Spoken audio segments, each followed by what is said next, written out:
just imagine the potential heart attack that arose from that one, or disappointment, tears, probably tears.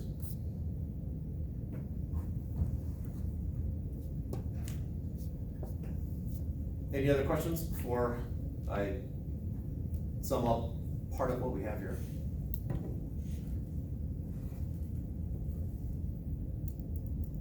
All right, I mentioned early on about Maxwell's equations.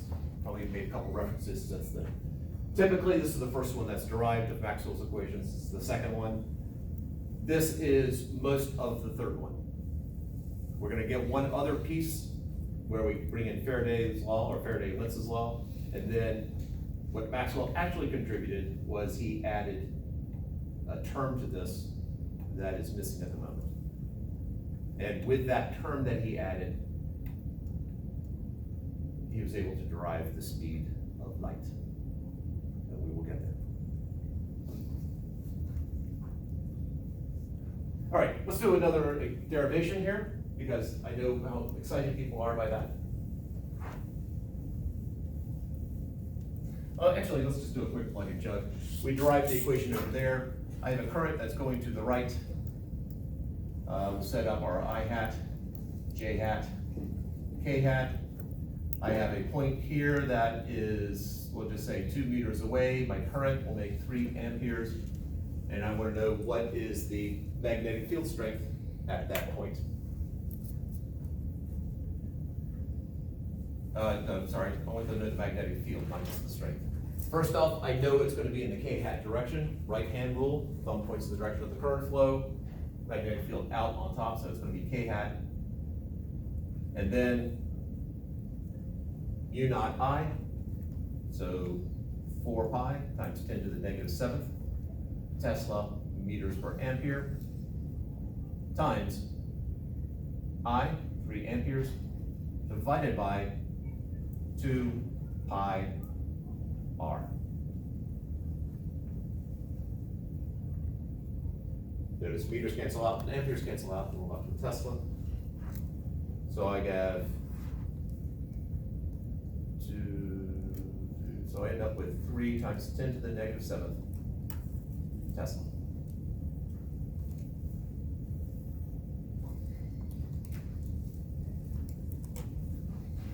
And it would be in the positive K hat direction. Oh, yes, thank you. I did leave that off.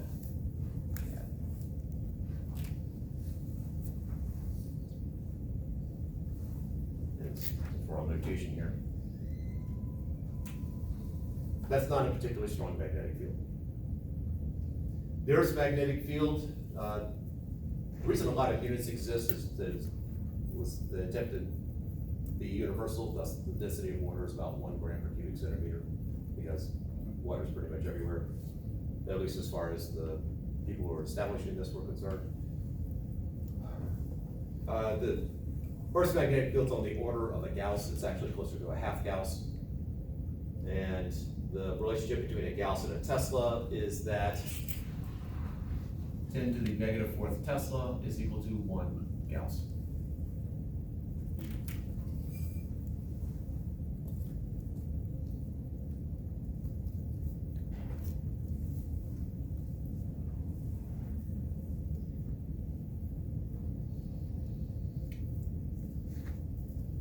All right. Let's derive another situation.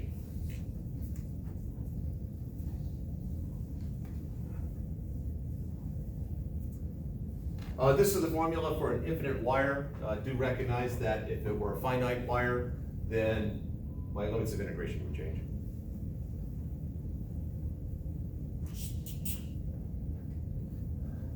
Now I'm going to have a loop here that's supposed to be a circle, and I have a current flowing counterclockwise. This radius is R. I want to figure out the magnetic field at the center here. We'll call this C for center. So I want to know what is the magnetic field at the center. First off, let's figure out the direction. In what direction will the magnetic field at the center be?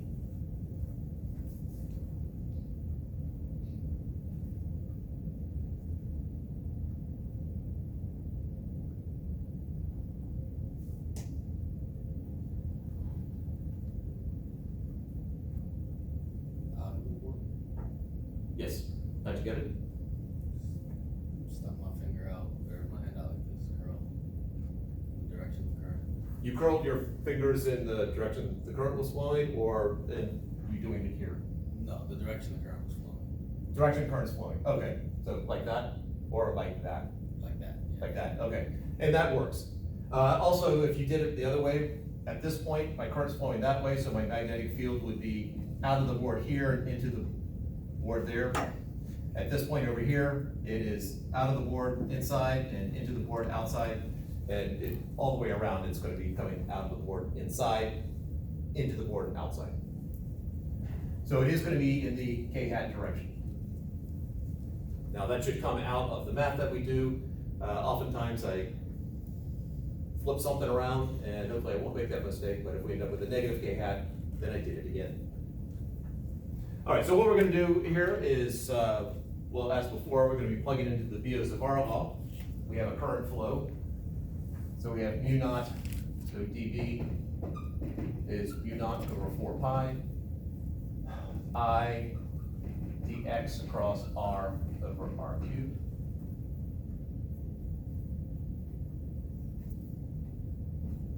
There's my arm, I'm establishing a dx right there. The direction of dx is the direction of the current flow.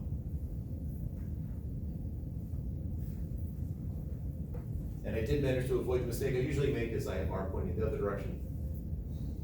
But R is from my differential in position to the point in question.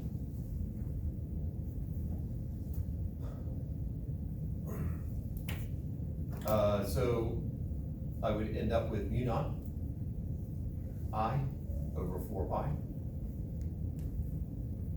times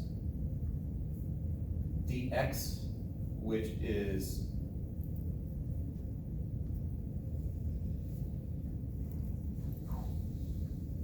I am going to change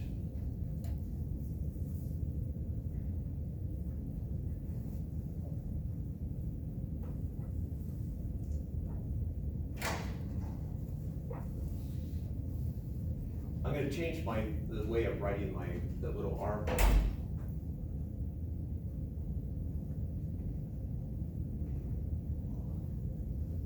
And I'm doing that for a particular reason, is that I want to use the radial unit vector. And the radial unit vector is r hat, which goes away from the center. Flashback to centrifugal motion. So I have mu naught I over 4 pi, and then my dx is in that direction right there, so that is dx theta hat cross this right here, which is negative fancy r hat over that's over r cubed.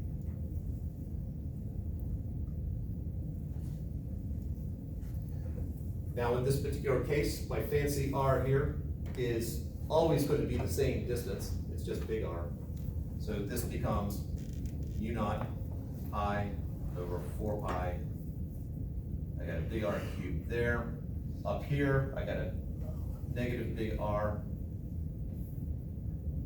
And then I'm left with theta hat cross R hat dx.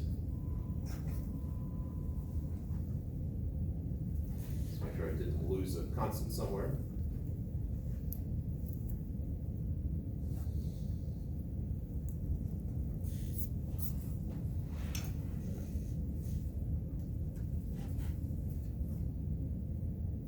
Now, I know did R hat in 150 or 251. I don't think I did theta hat. So let's just do a quick review what theta hat is. Think polar coordinates. If I'm at this point right here, it's the point x, y, or the point r theta.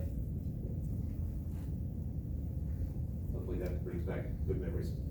Or polar and rectangular coordinates of vectors, or forms of vectors.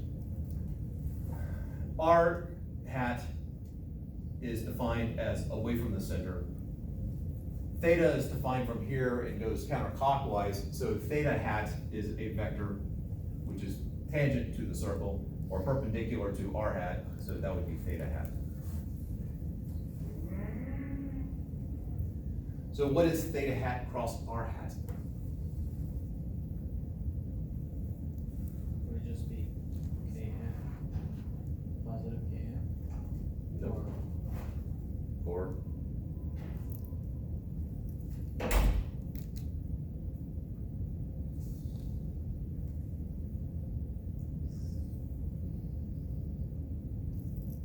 Benjamin? Z hat? Sorry? Is it Z hat or? No, it's gonna be ij or k, it's gonna be that realm right there. It's theta cross r, so Negative K hat? negative k hat. Theta is in that direction, r hat is in that direction, so my fingers curl like that, thumb points into the board. So this is negative k hat, so the minus signs will cancel out, which is fortunate. So I'm left with mu naught I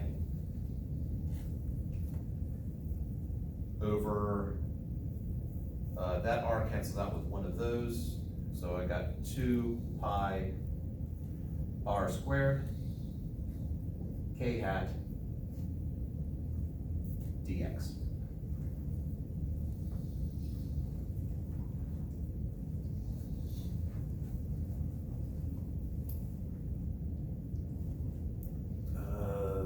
No, wait, that should be a 4 there. Let's skip just that. All right, that is the differential of b, so I have to integrate. All of these are constant in this particular problem. My only variable is dx. So if I integrate, so b is gonna be mu naught I k hat over 4 pi r squared times the integral of dx around the circle. So that's just gonna be the circumference of the circle. So this is mu naught I k hat over 4 pi r squared times 2 pi big R. We do the canceling, and that's when the 2 shows up. That 2 goes with that twice, the pi's cancel out, that r cancels out with that. And so I'm left with mu naught I over 2r k hat.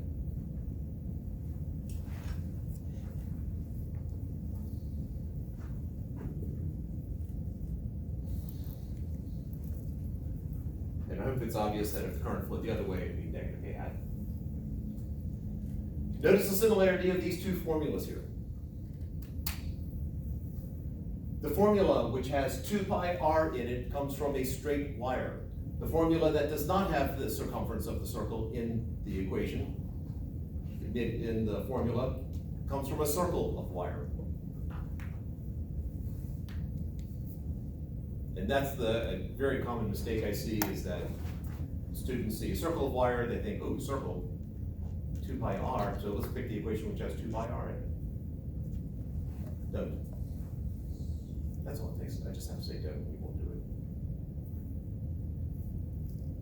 So like, that shows that on a straight line, it's gonna be circular, and then what would it look like on? Here, if I did a side view of it, and my current is flowing around, my current is flowing in there and out there, so it's going around like that, then my magnetic field basically it's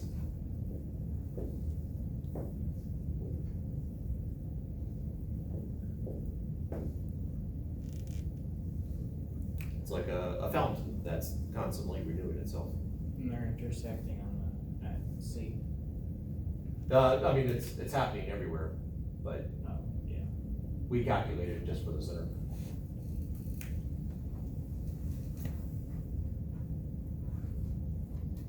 And that's the essence of an electromagnet too. You just have a current running through it and it creates a magnet.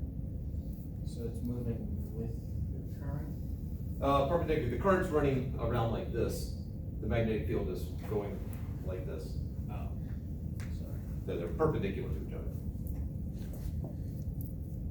So the current is counterclockwise on that Yes. picture.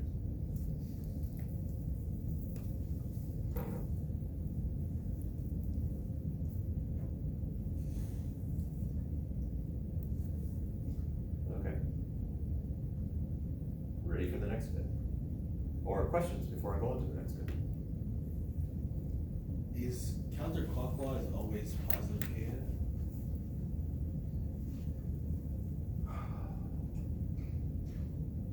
I'm gonna say, because of the brainwashing that the math people have done to us, it often is, but it doesn't have to be. If I chose an I hat to be positive in the other direction, then K hat and J up. So I hat, J hat, K hat would be in the board.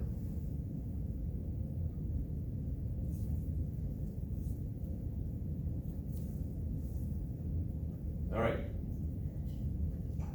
We've now established that if I have a current or a moving charge, I have a magnetic field. But it sure seems like if I had a charge exposed to a magnetic field, something might happen. So let's talk about force. Another flashback to early chapters in the 251. It's been such a drought of physics equations, you're gonna get stunned by a second physics equation. Force.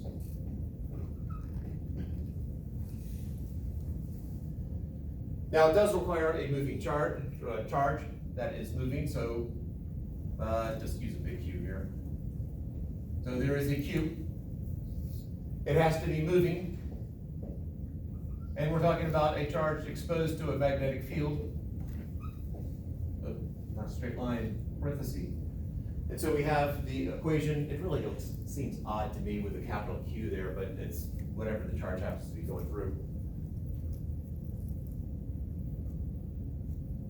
So if I had a magnetic field coming, so I take a space here and I get a magnetic field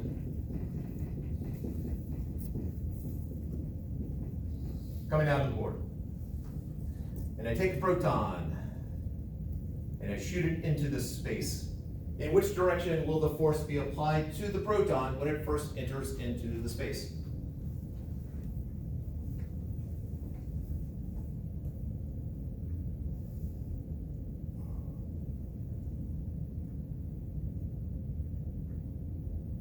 Opposite to the direction it enters the So space.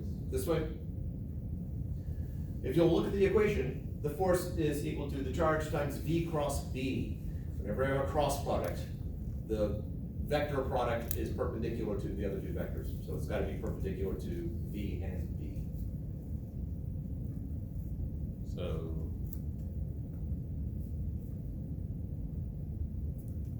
down. Yes.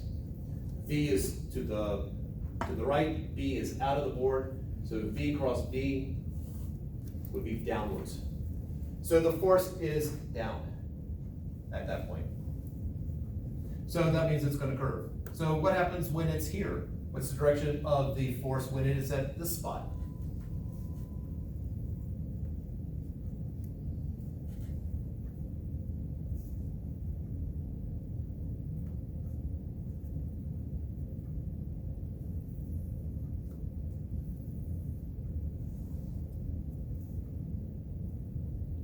And you can just point if you need to. Up. Not up. Wait, when it's where? When it's here, so if it's being forced downwards, there's gonna be some curve to it, so when it's here, which way will it be forced?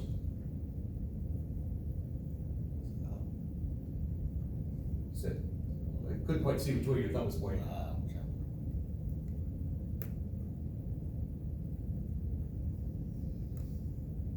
What's the direction of V at this point? Down. Not straight down, I was picturing it sort of like that. Alright, so V is in that direction, and V is still coming out, what's the direction of the force?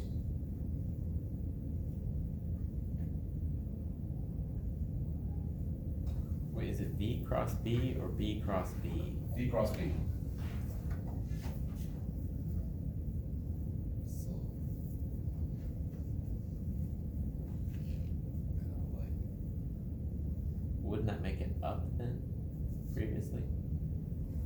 no, if V is going this way, and B is coming out,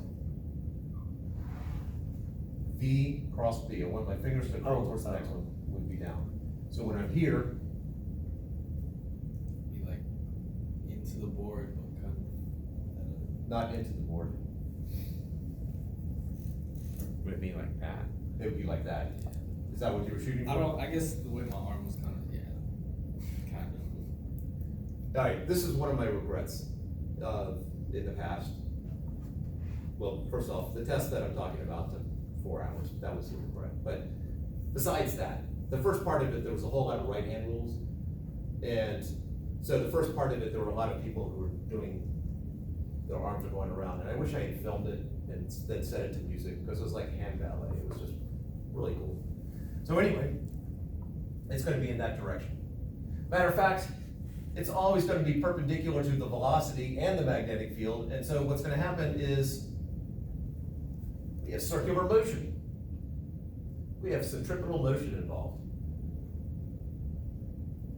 So if V is completely perpendicular to B, so if V is perpendicular to B, then the magnitude of my force is going to be QVB,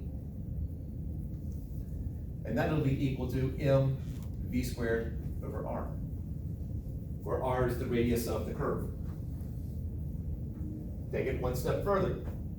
I can get rid of my v's, or I can get rid of AV, so I'm left with Q over M, bringing this over, and then that over there is going to be equal to V over VR.